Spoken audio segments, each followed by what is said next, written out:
Dalawa ang pwedeng i-harvest.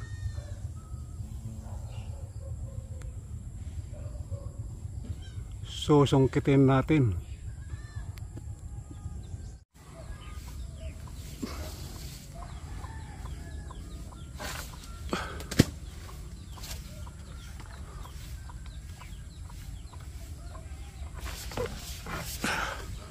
Ayun, nakuha. Ito yung haba ng panungkit.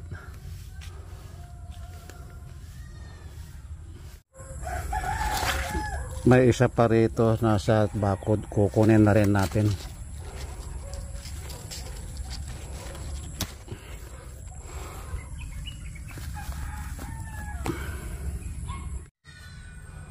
Pagbagsak na bali oh.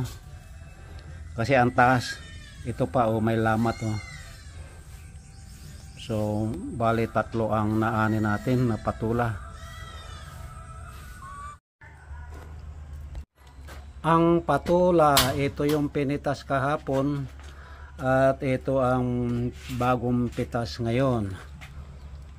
Ayan, isasahog sa gulay na may sabaw. Bulalo,